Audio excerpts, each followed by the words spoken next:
Welcome to Fun Facts Online. Today, we're journeying deep beneath the rainforests of Nigeria to uncover the ghost of a metropolis.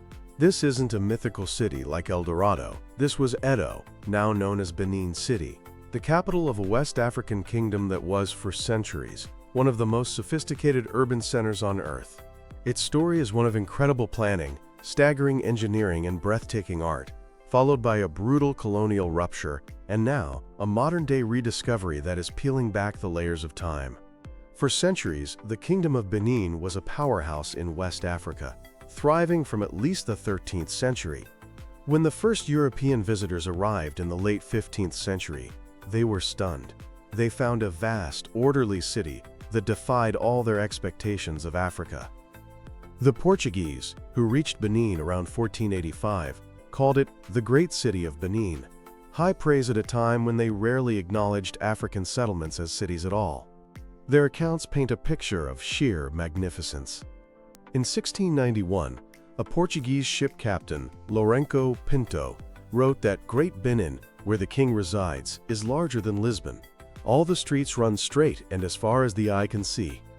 A Dutch visitor, Ulfert Dapper, described a city with 30 broad, straight streets, some 120 feet wide, intersecting at perfect right angles. He noted that the homes of the nobility had walls of red clay polished so smoothly they shone like mirrors. This was a city built with deliberate intent, a testament to a highly developed and centralized society. But the most staggering feature of this ancient urban landscape was its defenses. The Great Walls of Benin, known locally as Aya. This wasn't a single wall. It was a complex system of moats and ramparts that are considered by many to be the largest earthwork on the planet built before the mechanical era. Archaeological evidence suggests their construction was a long process, starting as early as 800 AD and continuing until the mid-15th century. The scale is almost impossible to comprehend. Estimates suggest the entire network of walls extended for as much as 16,000 kilometers, or nearly 10,000 miles. That would make it significantly longer than the Great Wall of China. This network enclosed a massive area of 500 square kilometers, connecting more than 500 settlements. The main walls around the city core were colossal, with some ramparts measuring up to 20 meters or 66 feet from the bottom of the deep moat to the very top. To build this, workers dug a massive ditch and piled the excavated earth to form the rampart on the interior side. This entire feat was accomplished by hand, an undertaking that would have required an estimated 150 million hours of digging. This monumental task was likely carried out through the highly organized age-grade system of Edo society, where groups of men were assigned communal labor. While oral traditions often credit specific kings, or obas, with building the walls, archaeologists believe it was an evolutionary process. It likely began as smaller earthworks dug by individual villages for defense, which were later unified and massively expanded under powerful obas. These walls had multiple functions. Militarily, they were a daunting defense. The steep earthen banks would have been incredibly difficult to scale, especially under the watch of Benin's soldiers. But they were also an instrument of administration and social control. The inner wall, the most impressive of all, separated the sacred precinct of the Obas Palace from the rest of the city. A series of 9 fortified gates controlled all entry and exit. This allowed the Oba to regulate trade and collect tolls from everyone entering the city's bustling markets. Beyond their practical use, the walls were also seen as mystical barriers, separating the civilized order of the kingdom from the untamed wilderness of the forest beyond. At the center of this fortified domain was the city itself, a marvel of sophisticated design. Its broad, straight streets stood in stark contrast to the chaotic, narrow lanes of medieval European cities. The city was organized around the Obas Palace, the political and spiritual heart of the kingdom. From the palace, major streets radiated outwards, connecting the royal center to the domains of powerful chiefs. The city was divided into 2 main parts: Ogbe, the palace quarter, and Orinokwa, which housed the ordinary citizens, craftsmen, and chiefs. These areas were then subdivided into wards, often based on occupation. The kingdom's highly skilled artisans were organized into guilds, and each guild had its own designated quarter.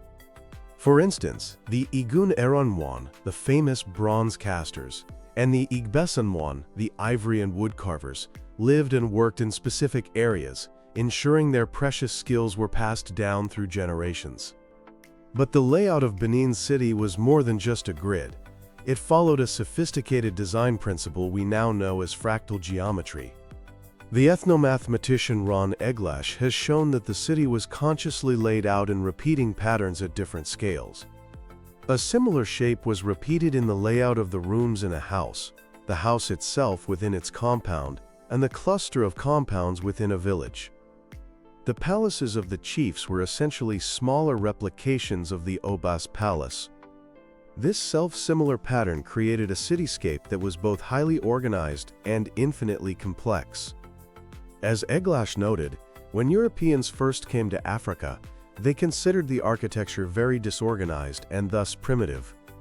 It never occurred to them that the Africans might have been using a form of mathematics that they hadn't even discovered yet. This intricate design extended to infrastructure. The main streets featured an underground drainage system to channel away stormwater. Some accounts even describe a form of street lighting, with huge palm oil lamps placed around the city, particularly near the palace. Every house, Dapper noted, also had its own well for fresh water. At the epicenter of this meticulously planned city was the royal palace, a vast complex that was a city within a city.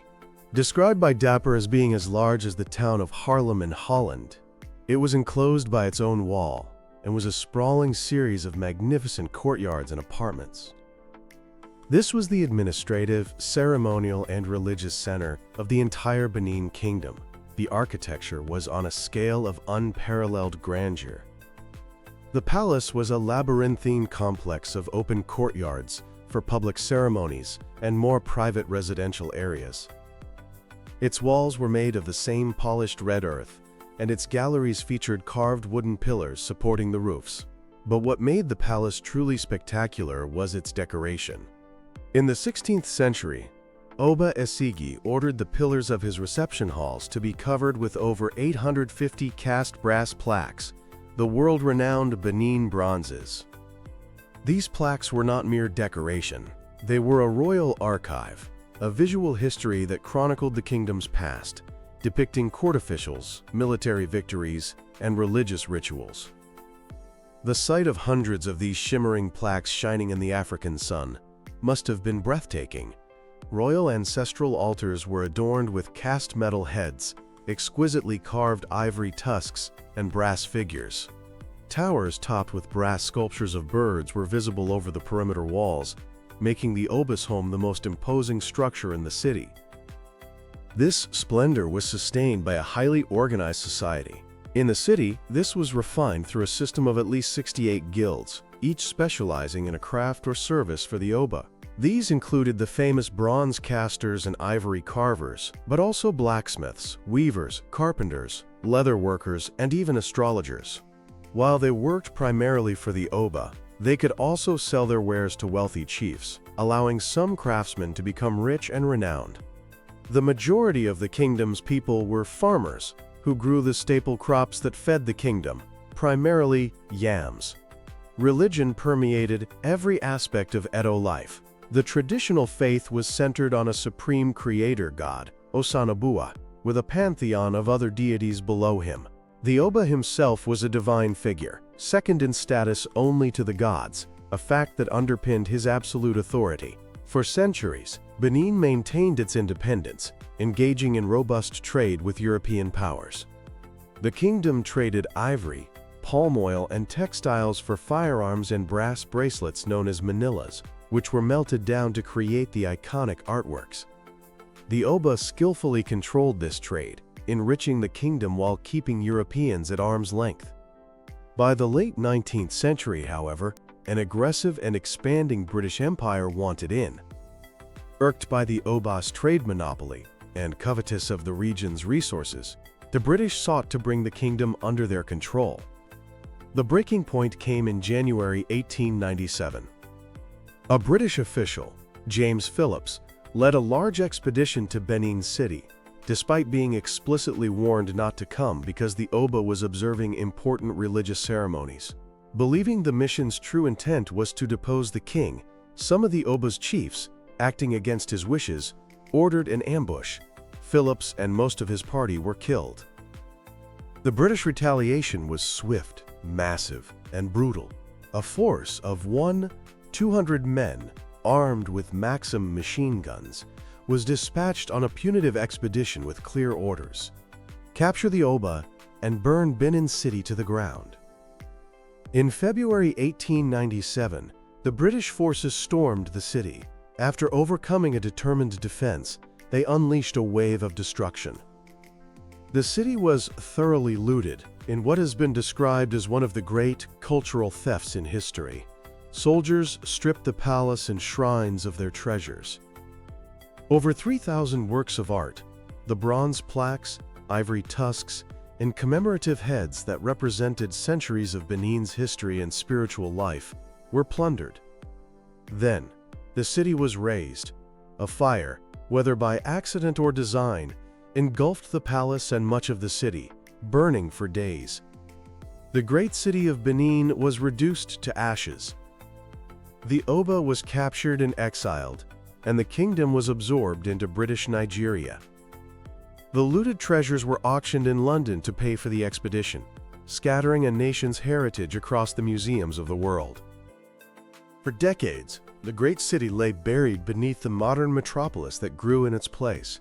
Its walls were quarried for building materials, and its history was silenced. The first significant archaeological work didn't happen until the 1960s, when Graham Conner conducted a series of salvage excavations. His work established a scientific chronology for the city, uncovering palace remains, pottery, and evidence of metallurgy, and confirming a history stretching back to at least the 13th century. Now, a new chapter in the city's rediscovery is unfolding. The most extensive archaeological investigation ever undertaken in Benin City is currently underway, driven by the construction of the new Edo Museum of West African Art, or MOWAA. This collaborative project is using modern techniques like ground-penetrating radar alongside large-scale excavation. The results are already profound. Archaeologists have documented cultural layers up to 3 meters deep, with a sequence of occupation stretching from before the kingdom's founding right through to the present day. They have unearthed foundations of pre-colonial structures, shrine complexes, and artisanal zones for metalworking, revealing a city engaged in both local production and global trade. This new wave of archaeology is not just about digging up the past, it is about reclaiming a narrative. By integrating archaeology with urban development, the project is allowing a city to remember itself. The story of Benin City is a powerful reminder of the sophisticated urban cultures that thrived in Africa long before European colonization. It's a tale of a city ingeniously planned and lavishly adorned. While the fires of 1897 destroyed the physical city, they could not erase its memory. Today, as archaeologists carefully brush away the soil, the ghost of this urban masterpiece is once again being unveiled. Thank you for listening to G Fun Facts Online.